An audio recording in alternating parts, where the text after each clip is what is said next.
Um, Growing up, I never used to get to listen to this word depression much. Very, very rarely a word like a psychiatrist or a depression or something. Now that we are all aware of that, then and people know that it's a genuine issue, and we'll talk a lot, which is very good. I understand completely, but then I also realize there's so much of talk happening. Almost every alternative person, in some conversation, we hear this depression word happening a lot nowadays. I'm happy that the awareness has become more, but again, at the same time, I'm also realizing there are few people who suddenly might be feeling a little low one particular day, and they want to believe that it is depression. I know the depression is a very genuine, serious problem, but because of this overexposure, is it a good thing or is it a bad thing? Is it really pushing the next generation into a, thinking any small hiccup also thinking that this might be something serious problem, and they giving into it? Oh, I didn't know that was a popular question. With your question, you're getting into trouble. If I answer this, I will get into deeper trouble. I've already… last 1 year I've been in lot of trouble because a whole lot of people are pursuing me and saying, he doesn't respect depression, he's talking against it, he thinks it is not a medical issue. No, I respect it. By the way, I don't want to be in trouble, but I genuinely believe it, but I just don't know, it's… with few, it's just becoming too much. They're talking so much about it that sometimes people who are generally low on particular day also might feel. No, don't be… 90% of the cases are maybe fair, but sometimes. Yeah. He really plays it safe.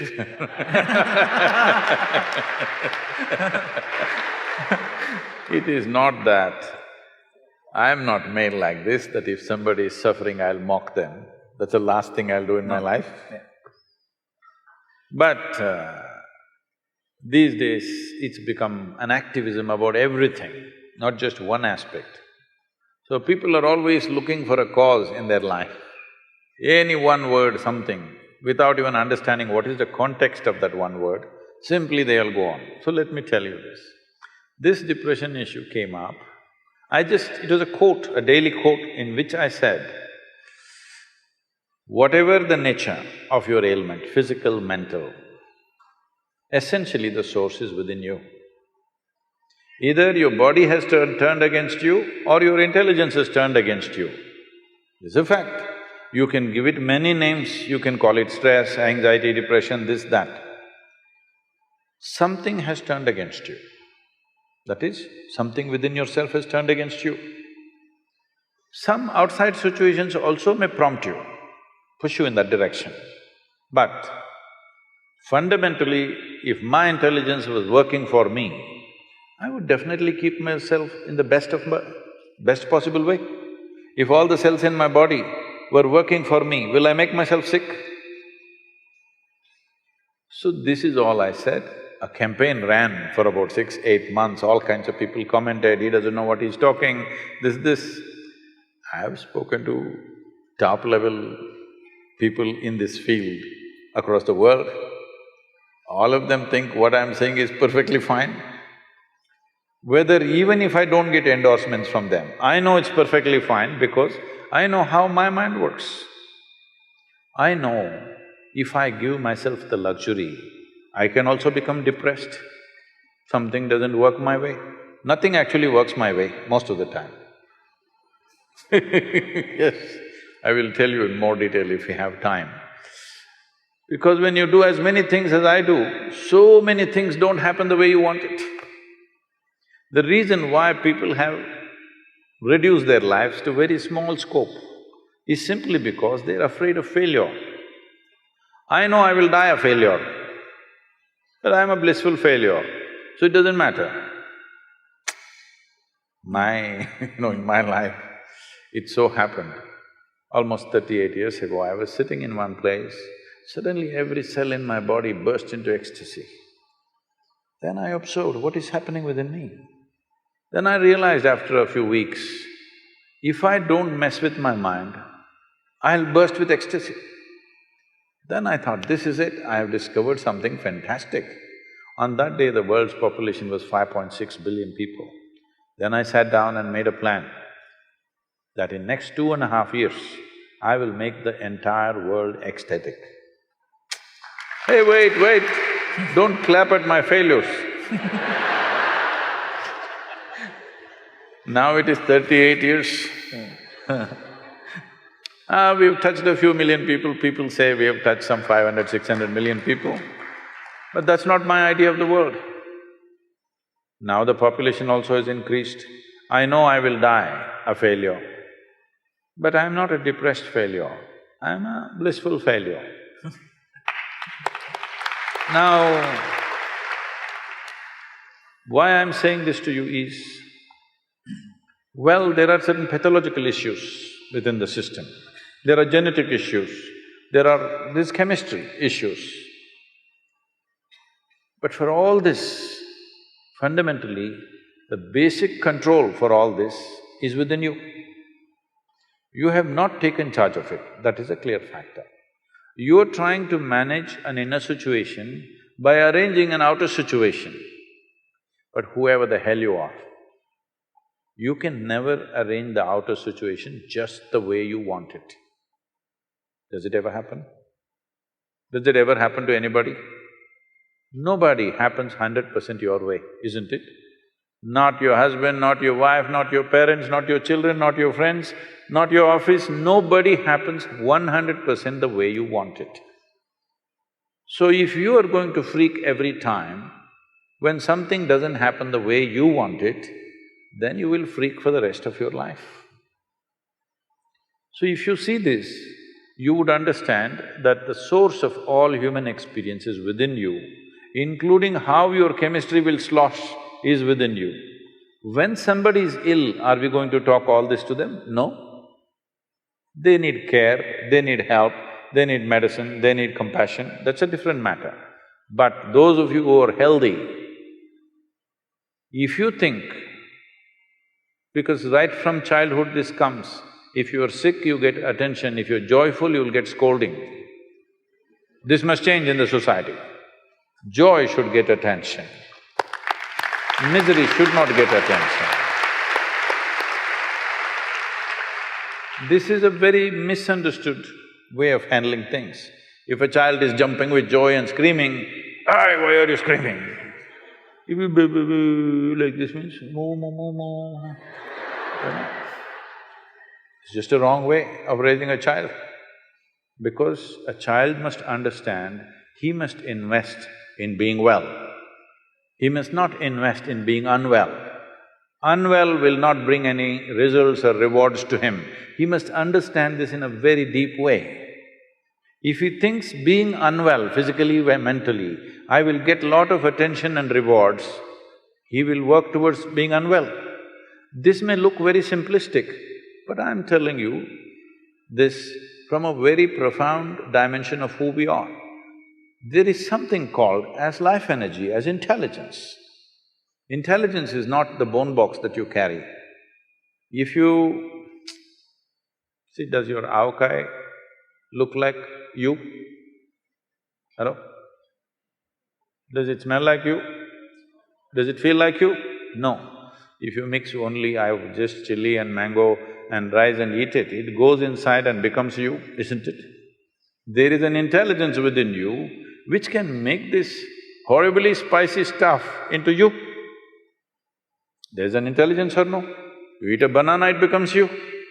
When there is such a dimension of intelligence, from all kinds of nonsensical material that you give, it makes a human being. If you have access to this intelligence, your well-being, your health, your mental balance is in your hands or no? If you don't take charge of this, then you are thinking it is all happening to you.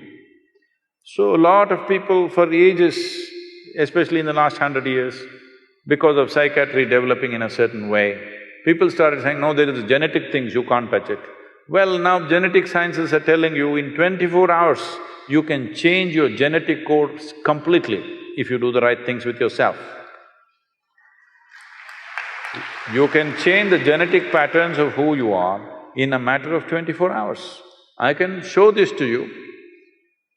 People who go through certain types of initiations and processes, 24 hours later you look at them, their very face will look different. You cannot recognize them, they will become like that. Because you can transcend your genetic limitation. In fact, this entire culture is about that. Spiritual process means that. See, when you are 18 years of age, you don't want to be like your parents, I want to be something different, this, that.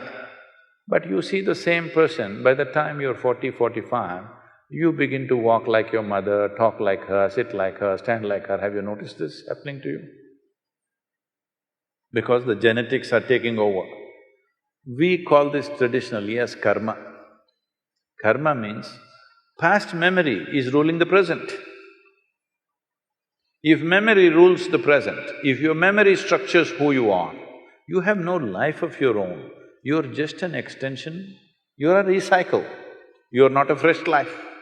Spiritual process means just this, that you want to break away from the limits of your memory, because memory means there is evolutionary memory, there is atomic memory, there is elemental memory, there is genetic memory, conscious, unconscious, articulate, inarticulate, there are many kinds of memories. You want to transcend this so that you become a fresh life, your experience of life is completely fresh. Otherwise, you're just a recycle of the past. Why same problems exist after 100 generations is simply because nobody breaks the memory cycle. There is these words which are all misunderstood today. There is something called as samsara. Samsara means, in Tamil it's become samsara means wife,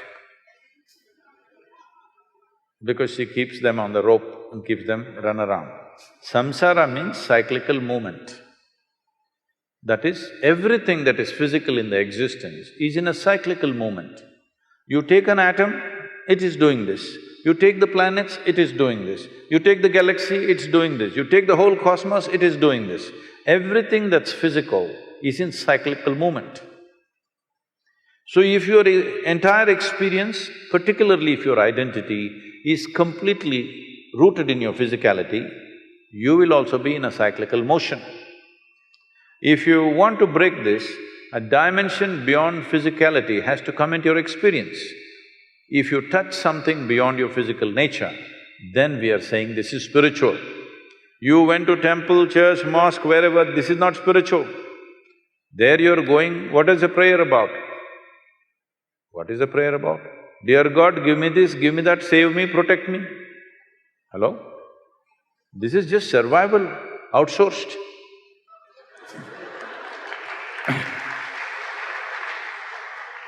So if you want to break the cycle, then you have to touch a dimension which is not physical in nature. Once you touch something that is not physical in nature, there is no cyclical movement, because you have become free from all the memory bank that you have. So whether you have chemical issues within you, whether you have pathological issues, genetic issues, you can break away from that. Maybe certain people will need more striving, certain people will come out more easily, that is always there. But for everybody there is a way. So when I say all your ailments, if they are infections, they're different. They come from outside, it's an invasion, you have to deal with it. But rest of the things are manufactured within you, this is your cause. Fundamentally, you have to see, my physical health, my mental health is my responsibility, 100%. If you see this, then methods are available to come out. We have all the compassion, because I want you to understand, if you have a physical ailment, you will get compassion from everybody. If you have a mental ailment, you will get ridicule from everybody. So particularly people who are suffering any kind of mental ailments, depression, anxiety, whatever, they need double the compassion that physical ailments need. But normally in societies, they get ridicule because it is very difficult. It's very difficult to decide whether this person is really sick or making it up, or they're acting it up to get something out of me, or what it is you can't make out. One time it looks real, another time it looks like it's made up. So, unfortunately, both for the one who is suffering and those who live around them, it is a constant struggle.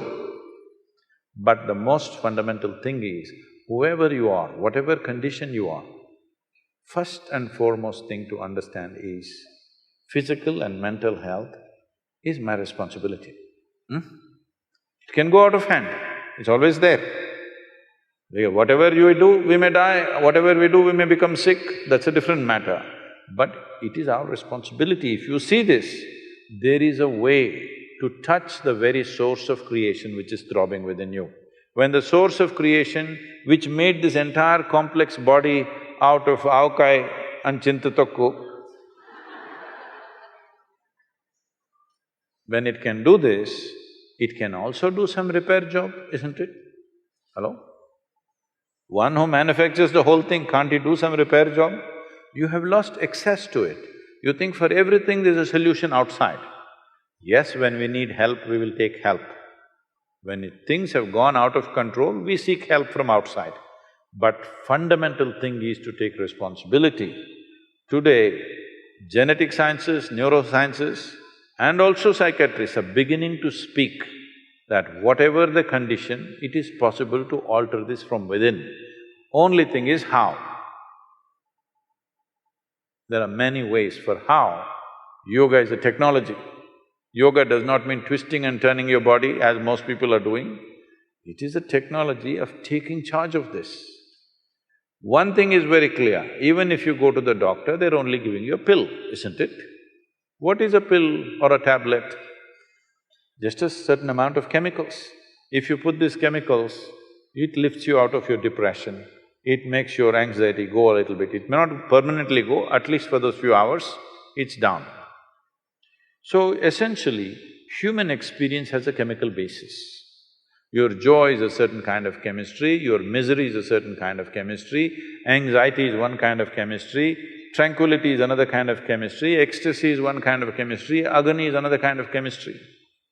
All human experience has a chemical basis to it. This is the greatest chemical factory on the planet, most complex and sophisticated chemical factory on the planet. The question is only, are you a great CEO or a lousy CEO? That's all the question is. That may sound brutal when you're sick. When you're sick, there is compassion. But when you're well, you must take responsibility for this. Otherwise, you will make yourself sick. Everybody has an excuse as to why I should not get up from my bed and cry in my bed. Everybody has some reason, isn't it? Hello? Yes or no? Everybody has some pain somewhere about something. Somebody died, somebody did not… somebody is born, somebody is not born, all kinds of things. There is no human being who doesn't have a reason to push themselves into some kind of mental dip. Everybody has or not, there is a reason. Some people get there, some people don't get there. Is it always intentional? No. But there is an inner intent. That intent may not be a conscious intent. There is a chemical intent, there is genetic intent. Your atte was depressed, now you don't know why. You are fine and suddenly you're depressed because there is a genetic intent. But this intent can be altered if you take charge of yourself.